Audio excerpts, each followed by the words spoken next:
President Trump announced on social media that he was ending all trade talks with Canada. It's a striking escalation of trade tensions after what Trump called a misleading television advertisement funded by the Canadian province of Ontario and intended to influence US courts. Trump accused the ad of using a modified speech by former US President Ronald Reagan in a deceptive way. The advertisement cost about $75,000 US, according to the press. Now, Trump has claimed that the ad was fake and described Canada's actions as egregious behavior that justified ending trade negotiations altogether. So, was the ad fake? And did Ronald Reagan not say this? Let's tackle this first before we go into how this will impact relations with Canada and how Mark Carney has responded to trade with the US. The Ronald Reagan Presidential Foundation issued a statement saying the ad by the government of Ontario was using selective audio and video of Reagan and that the foundation was reviewing its legal options. A statement it put out says the ad misrepresents the presidential radio address and the government of Ontario did not seek or receive permission to use and edit the remarks. Trump's political rivals have latched on to Reagan's words. Governor Gavin Newsom, who is Trump's bête noire, took to X to quote Ronald Reagan from the same video. And then he wrote, "When someone says let's impose tariffs on foreign imports, it looks like they're doing the patriotic thing by protecting American products. But eventually markets shrink and collapse, industries shut down, and millions of people lose their jobs." There's more. The same speech also talks about short-term interests versus long-term pain, especially for Americans. There are those in the Congress, just as there were back in the 30s, who want to go for the quick political advantage, who risk America's prosperity for the sake of a short-term appeal to some special interest group, who forget that more than 5 million American jobs are directly tied to the foreign export business and additional millions are tied to imports. The fight over what President Reagan said or didn't say has real consequences for Canada. The move marks a significant blow to the deep-seated trade relationship between the United States and Canada. With over 3/4 of Canadian exports heading to the US and about $2.7 to $3.6 billion in goods and services crossing the border every day, the implications are substantial. Canada's federal government and in particular Ontario had launched the ad campaign to protest US tariffs that are affecting Canadian industries, especially the auto sector in Ontario. The ad was aimed at garnering US public attention and perhaps influencing US policy. Ontario Premier Doug Ford posted about the campaign on social media, noting the government would never stop making the case against American tariffs on Canada. But Trump interpreted the ad differently.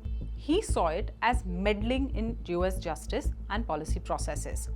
His post on social media stated that the ad attempted to interfere with the decision of the US Supreme Court and other courts and therefore justified an immediate halt to trade talks. For Canada, this escalation comes at a critical time. The country has been trying to reduce its dependence on US exports and diversify trade to new markets. Before Trump announced he was suspending all trade talks with Canada, Carney had presciently explained how Canada's dependence on the US had now become a vulnerability. This decades-long process of an ever closer economic relationship with the United States is now over.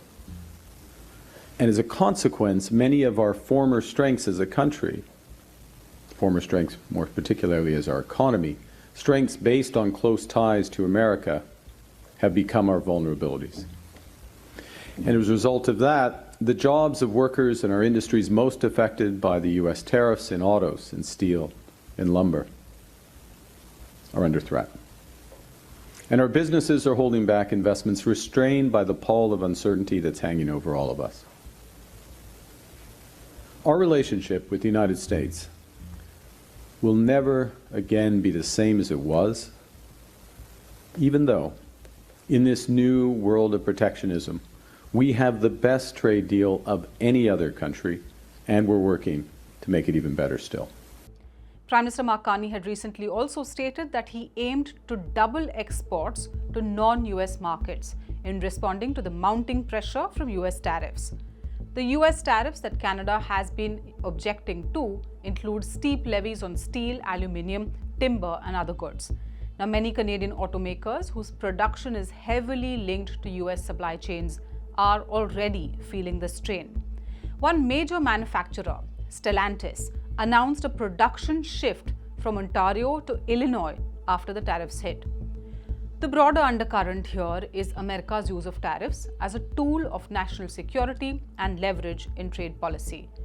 Trump's tweet explicitly labeled tariffs very important to the national security and economy of the US.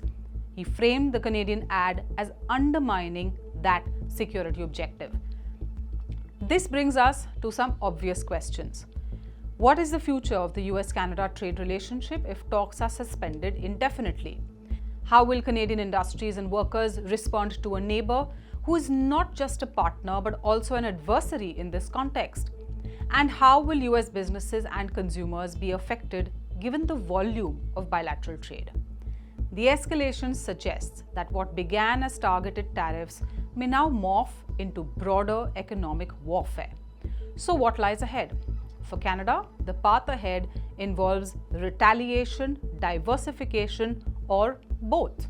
For the US, it raises the question of whether leverage yields long-term partnership or long-term fragmentation.